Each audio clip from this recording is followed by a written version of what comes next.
ॐ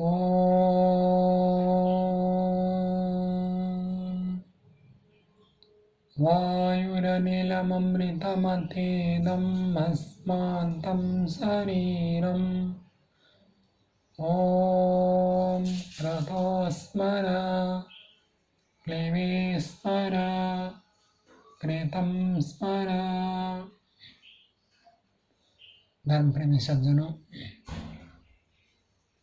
इस संसार में जो भी जन्म लेता है एक दिन अवश्य मृत्यु होती है, परंतु इस जन्म से लेकर मृत्यु तक जीवन काल में कुछ मनुष्य ऐसे दिव्य कर्मों का अनुष्ठान करते हैं जिसके लिए वो अविस्मरणीय हो जाते हैं।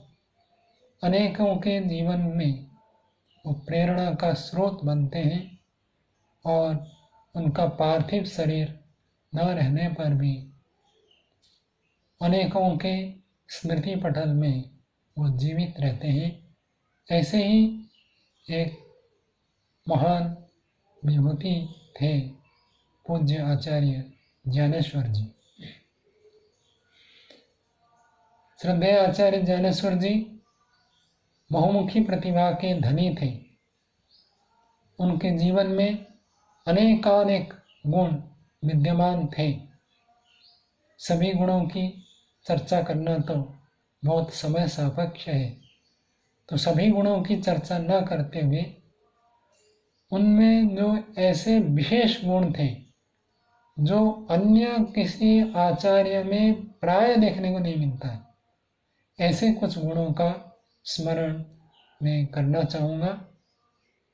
सबसे पहला जो उनका व्यक्तित्व मुझे प्रभावित करता है वो है जीवन निर्माण। आचार्य ज्ञानेश्वर जी के पास ऐसी कला थी, वो कैसे विद्यार्थी का, शिष्य का, ब्रह्मचारी का जीवन निर्माण हो सकेगा वो अच्छी तरह जानते थे और इसी कौशल से, इसी शैली से उन्होंने मेरे जैसे अनेक ब्रह्मचारियों का जीवन निर्माण किया है। पुस्तक पढ़ाना एक अलग बात है, विद्यार्थी के प्रश्नों का उत्तर देना एक अलग बात है, जीवन का निर्माण करना एक विशेष बात है। सभी आचार्य ऐसे जीवन का निर्माण नहीं कर पाते। आज तो आचार्य डरते हैं ब्रह्मचारी को ताड़ना करने में, कभी भाग ना जाए, ब्रह्मचारियों की संख्या कम ना हो जाए।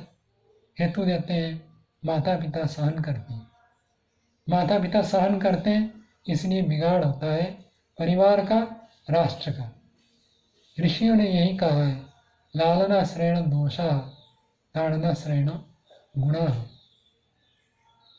तो आचार्य ज्ञानेश्वर जी जब हमें ताड़ना करते थे वो हमारे निर्माण के लिए करते थे और वो हमें बहुत अच्छा लगता था, क्योंकि जिनके अंदर निर्माण करने की भावना है, कल्याण करने की भावना है, उसकी ताड़ना में उतना ही मधुर होता है जितना उसका प्रेम अंदर झलकता है। तो आचार्य ज्ञानेश्वर जी एक ऐसा आचार्य थे जो जीवन निर्माण को जानते थे, समझते थे। आचार्य ज्ञानेश्वर जी का एक विशेष गुण है, वो वाग्मी थे। उनकी वाणी में ओजस्विता, तेजस्विता भरपूर होती थी। ये तो सभी जानते हैं, जो भी उनके प्रवचन को सुने हैं, तो ओज, तेज, प्रेरणा से भरपूर वाणी होती थी। लेकिन उनकी जो आत्मनिरीक्षण की कक्षा होती थी वो कक्षा अति विशेष होती थी। चाहे वो ब्रह्मचारियों का आत्मनिरीक्षण दैनिक हो अथवा योग शिविर में आत्मनिरीक्षण की कक्षा हो, सूक्ष्मता से वैदिक आध्यात्मिक आदर्श जीवन कैसे होना चाहिए और हमारे जीवन में कैसे उसका अभाव है, उसको जो एक ज्वलंत, जीवंत, चित्रण प्रस्फुटन करना, ये आचार्य ज्ञानानंद ईश्वर जी का अन्यतम विशेष गुण है। सब लोग ऐसे आत्मनिरीक्षण नहीं कराते हैं। आजकल तो जो योगा नाम से प्रचलित हो गया, लौकिक व्यवहार को ही वो जीवन निर्माण समझते, उसी का ही आत्मनिरीक्षण कराते हैं। आध्यात्मिक सूक्ष्म ज्ञान विज्ञान गंभीर रूप से जीवन का निर्माण उत्कर्ष आदर्श उनके प्रवचन में भरपूर होते थे। एक शिविरार्थी ने ऐसे अनुभव सुनाया कि डॉक्टर तो एनेस्थेसिया देकर बेहोश करके चिरफाड़ करता है, परंतु आचार्य ज्ञानेश्वर जी ने आत्मनिरीक्षण कक्षा में बिना एनेस्थेसिया दिए, बिना बेहोश किए, होश पूर्ण हमको रखते हुए हमारे जीवन के दोषों को दर्पण के सामने प्रकट कर दिया है, जो अत्यंत वेदनीय है। और उन दोषों को कैसे दूर करें उसका उपाय भी वो बताते थे। ये आत्मनिरीक्षण आचार्य जी का एक अन्यतम विशेष गुण है। आचार्य जी का एक गुण है, वो कहीं भी प्रचार में जाते थे, कार्यक्रम में जाते थे, किसी से कोई दान दक्षिणा स्वीकार नहीं करते थे, देने पर भी स्वीकार नहीं करते थे। मांगना तो दूर की बात है, निर्धारण करना दूर की बात है, और कई उपदेशक तो दक्षिणा के लिए झगड़ा भी करते हैं। वो तो कल्पना से भी बाहर है। कोई अपनी ओर से दे, चाहे दान हो दक्षिणा हो, वो स्वीकार नहीं करते थे। वो कहते थे आपको दान देना है, हमारी संस्था में आई है, संस्था को देखिए, वहाँ के कार्य को समझिए, आपको कार्य उचित लगे तो आप दान देना, नहीं तो नहीं देना। इतना निर्लोभ ऐसे व्यक्ति आज तक मैंने देखा नहीं। कोई आचार्य दान देने पर स्वतः यजमान दान देता है तब भी स्वीकार ना करें, ऐसे आचार्य आज तक देखने को नहीं मिला। आचार्य जी कहते थे धन मिलेगा तो परोपकार करेंगे, नहीं मिलेगा तो नहीं करेंगे। मुझे व्यक्तिगत मेरे लिए कोई धन नहीं चाहिए। उनके व्यक्तिगत नाम से कोई बैंक अकाउंट था ही नहीं, संस्था का न था। तो आचार्य जी ऐसे निर्लोभ व्यक्ति थे, यूं कहे तो वित्तेषणा से वो रहित थे। आचार्य जी का एक अन्यतम गुण है, वो प्रतिदिन सुबह उठने के बाद ईश्वर को स्मरण करने के पश्चात एक नया संकल्प करते थे। प्रत्येक दिन आज मुझे यह कार्य पूरा करना है, और उस कार्य के लिए पूरा प्रयत्न करते थे। ब्रह्मचारी हो तो ब्रह्मचारियों से, कर्मचारी हो तो कर्मचारियों से, चाहे किसी को दूरभाष करना पड़े, बाहर जाना पड़े, चाहे गाड़ी में हो, बस में हो, ट्रक में हो, कैसे भी हो, जो संकल्प किया सुबह, रात को सोने से पहले उस संकल्प को वो पूरा करते थे। प्रत्येक दिन नया नया संकल्प लेकर जीते थे।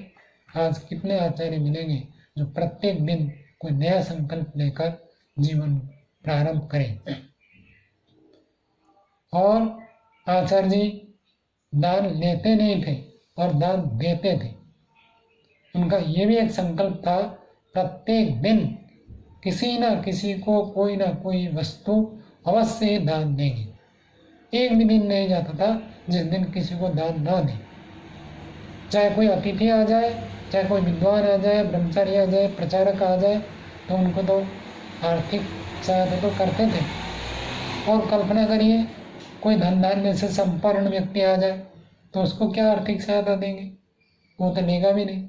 तो उसको क्या देते थे, पुस्तकें देते थे, कैलेंडर देते थे, और जो भी प्रचार की सामग्री है, फोटो देते थे, पोस्टर देते थे, विभिन्न प्रकार। उनके अंदर तो नई नई क्रिएटिविटी थी, कैसे आध्यात्मिक विषयों को सरलता से अन्यों के पास पहुंचाया जाए, उसकी नई नई योजनाएं उनके पास होती थी, और सब सामग्री उनके पास उपलब्ध रहती थी।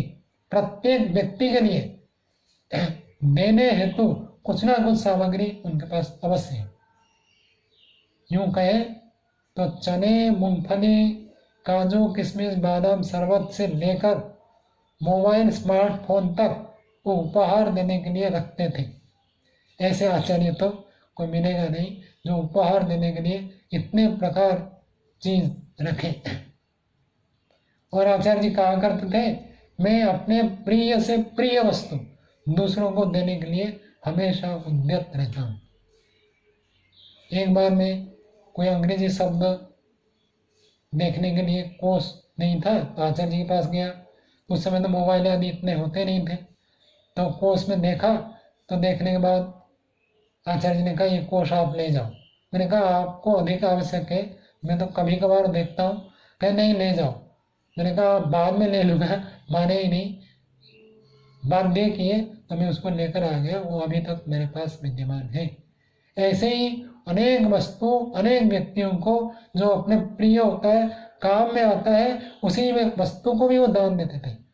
काम में न आने वाले वस्तु तो देने वाले तो खूब मिल जाएंगे, जो उनके खुद के कार्य में आता है उसको भी वो दान देने के लिए तैयार रहते थे। हमेशा हर व्यक्ति को कुछ ना कुछ देने के लिए तैयार रहते थे। आचार्य जी सदा सर्वदा उत्साहित रहते थे, कभी दुखी होते ही नहीं थे। वो कहा करते थे, मान कर चलो, आप यदि अच्छा कार्य करोगे, सामाजिक कार्य करोगे, परोपकार करोगे, निश्चित रूप से स्वार्थी व्यक्ति, अज्ञानी व्यक्ति और द्वेषी व्यक्ति जो आपसे द्वेष करता है वो जरूर बाधा डालेंगे, विघ्न डालेंगे, प्रतिबंध उत्पन्न करेंगे, कुछ ना कुछ आपको परेशान करेंगे। मान कर चलो ऐसे होगा ही। वो कहते थे जब ईश्वर को लोग नहीं छोड़ते हमें और आपको कैसे छोड़ेंगे। तो दूसरों के द्वारा उत्पन्न किए गए बाधा विघ्न को वो परवाह न करते हुए अपने कार्य में लगे रहते थे। वो बताते थे सृजनात्मक कार्य में अपनी शक्ति को, सामर्थ्य को, समय को लगा। विघटन के लिए दूसरों को निंदित, अपमानित, घृणित, अन्यों के कार्य को बाधित करने के लिए समय, शक्ति, समय, धन का दुरुपयोग कभी नहीं करना चाहिए। और स्वयं भी ऐसे करते थे। आचार्य जी कोई भी व्यक्ति उनके पास आए सदा सर्वदा ऊंची प्रेरणा देते थे। हर आचार्य के बस के नहीं है, जो स्वयं ही ऊंची प्रेरणा से, ऊंचे आदर्श से युक्त नहीं है, वो दूसरों को कैसे देंगे। तो आचार्य जी कोई व्यक्ति आए, चाहे वो कितना भी हताश हो, निराश हो, दुखी हो, खिन्न हो, उनको 2, 4, 5 मिनट के अंदर ऐसे बातें बताते थे, ऐसे आध्यात्मिक प्रेरणा देते थे, वो अपने हताश निराश को छोड़कर उत्साहित होकर लौटता था। शिविर आदि में बहुत लोग आते थे तो प्रतीक्षा करनी पड़ती थी, तो लोग बहुत खिन्न हो जाते थे। बाद में जब वो मिलते थे पहले 2-4 वाक्य में ही ऐसे बोलते थे, व्यक्ति जो इतनी देर तक प्रतीक्षा करता था उस दुख को भूलकर आनंद में विभोर हो जाता था। उनका व्यक्तित्व ही ऐसे था जो प्रभावशाली था। उनको देखते ही, उनको स्मरण करते ही व्यक्ति के अंदर प्रेरणाएं उद्बुद्ध हो जाती हैं। ये थे हमारे आचार्य ज्ञानेश्वर जी, जो ऊंची प्रेरणा से परिपूर्ण थे। उनके वित्तेषणा के बारे में आपको बताया, और लोकेशणा में भी ऐसे ही पद प्रतिष्ठा के आकर्षण से वो दूर रहना चाहते थे। जब पूज्य आचार्य बलदेव जी का देहावसान हो गया, अनेक लोगों ने बार बार उनको निवेदन किया कि आचार्य जी आप ही सार्वदेशिक आर्य प्रतिनिधि सभा का प्रधान बने। तो आचार्य जी ने हाथ जोड़ दिया, कहा देखो मुझे जो कार्य करना है, जो सहयोग करना है, मैं अवश्य करूँगा, लेकिन मैं पद को स्वीकार नहीं करूँगा। पद को ग्रहण नहीं किया। अनेकों ने कहा, फिर भी उन्होंने पद ग्रहण नहीं किया। आज तो आचार्य बनते हैं, एक संस्था के मुखिया बनते हैं, उसमें तृप्ति नहीं होती है, दूसरे के मुखिया बनते हैं, तीसरे के बनते हैं, और जितने भी संस्था हो जाए और उनका अधिक अधिक इच्छाएं बढ़ती रहती है। तो इस रूप में आचार्य जी पद प्रतिष्ठा के लोभ से भी रहते हैं और कभी भी उनको मंच में बुलाया गया, अनेक विद्वान हैं, कम समय मिला, कभी किसी से कोई खिन्न नहीं, मनमुटाव नहीं, झगड़ा नहीं करते थे कि मुझे कम समय क्यों दिए। अभी तो जब उनके कार्यक्रम होते थे, मैं ब्रह्मचारी था, पढ़ाई पूरी नहीं हुई थी, मेरे को ले गए थे, मेरे को कहा आप प्रवचन करो। मैंने बहुत विनती से निवेदन किया, मैं बिल्कुल नहीं कर सकता हूँ और करना भी नहीं चाहता हूँ, आप ही करें, तभी स्वीकार किया। स्वयं अपना समय काट कर दूसरों को वो समय देने वाले थे, स्वयं धन दूसरों को देने वाले थे, स्वयं अपना साधन दूसरों को देने वाले थे। मेरे प्रति तो उनका विशेष ही अनुग्रह था। मुझे तो यहाँ तक कह दिया था, आपको कभी भी कोई भी वस्तु आवश्यक है, मेरे कमरे में आप आकर ले सकते हैं बिना पूछे। इतना अनुग्रह, इतना प्रेम, इतना मेरे प्रति आदर भाव रखते थे। मैं उनके प्रति कृतज्ञ हूँ और उसी कारण से मैं उनके स्वप्न का ये जो आश्रम है वहाँ पर निवास करता हूँ। आचार्य जी जहाँ इतने सारे कार्यों को किया, उन्होंने आध्यात्मिकता को नहीं छोड़ा। अध्यात्म प्रेम कहिए, अध्यात्म का प्रचार कहिए, उनका जीवन का अंग बन गया था। अध्यात्म के गूढ़ बातों को कैसे सरल रूप से जन सामान्य तक पहुंचाया जाए, चाहे वो योग शिविर के माध्यम से हो, चाहे यज्ञ शिविर के माध्यम से हो, चाहे विभिन्न साहित्य प्रकाशन के माध्यम से हो, वो इसको बहुत विस्तार किया। अन्य लोग भी करते हैं, लेकिन आचार्य जी ने इनका एक व्यापक स्तर पर किया है। इतना व्यापक और किसी आचार्य ने किया है मेरे जानने में, देखने में नहीं है। वैदिक सिद्धांतों का, वैदिक आदर्शों का, वैदिक योग पद्धति, वैदिक यज्ञ पद्धति। तो आचार्य जी को यदि संक्षेप में कहे तो वो एक सत्पुरुष थे। जैसे नीतिकार कहते हैं, एके सत्पुरुषा परार्थ घटका। दूसरों के प्रयोजन के लिए जो चेष्टा करते हैं वो सत्पुरुष होते हैं। तो हमारे आचार्य ज्ञानेश्वर जी स्वयं अपने शारीरिक सुख के लिए नहीं, अपने पारिवारिक सुख के लिए नहीं, और अपने संकीर्ण स्वार्थ के लिए नहीं, अपितु निस्वार्थ भाव से दूसरों के लिए जीवन जीते थे। ऐसे व्यक्ति को नीतिकार कहते हैं, एके सत्पुरुषा परार्थ घटका। स्वार्थान परित्यज्य, जो अपने शारीरिक सुख के लिए व्याकुल नहीं है, जो अपने मान सम्मान के लिए व्याकुल नहीं है, जो अपने पति पत्नी माता पिता पुत्र पुत्री के लिए व्याकुल नहीं है, समाज के लिए कार्य करता है, वही व्यक्ति सत्पुरुष कहलाता है। वैसे सत्पुरुष परम पूज्य आचार्य ज्ञानेश्वर जी, उनका अखंड प्रचंड पुरुषार्थ से इस भव्य वानप्रस्थ साधक आश्रम का निर्माण हुआ है, जहाँ पर आज हम लोग उनके पुरुषार्थ का सुपरिणाम को भोग कर रहे हैं। उनका प्रबल पुरुषार्थ और जीवन में संतोष। आचार्य जी कहते थे, आज मेरी मृत्यु हो जाए तो मुझे कोई ग्लानि नहीं होगी, कोई पश्चाताप नहीं होगा कि मनुष्य जीवन मिला और मैंने कुछ कर नहीं पाया। जी जान पुरुषार्थ किया, दिन में 18 घंटा पुरुषार्थ किया, और जितना अधिक मेरे से हो सकता था उतना अधिक मैंने पुरुषार्थ किया। ऐसे कितना व्यक्ति कह सकते हैं कि जो मैं कर सकता था अधिक से अधिक किया, आलस्य नहीं किया, प्रमाद नहीं किया। पूज्य आचार्य जी की स्मृति है, वो दिन में सोते ही नहीं थे, पूरा पुरुषार्थ करते थे, सुबह जागने से लेकर रात्रि को सोने तक। शारीरिक भी परिश्रम करते थे, वाणी से परिश्रम करते थे, मानसिक चिंतन मनन लेखन प्रचार प्रेरणा दूरभाष, उनका जीवन पुरुषार्थ में भरा हुआ था। उनकी दैनंदिनी में प्रथम पृष्ठ में लिखा रहता था, पुरुषार्थ ही इसी जीवन में सब कामनाओं को पूरा करता है। मनचाहा सुख उसने पाया, जो आलसी बनके पड़ा न रहा।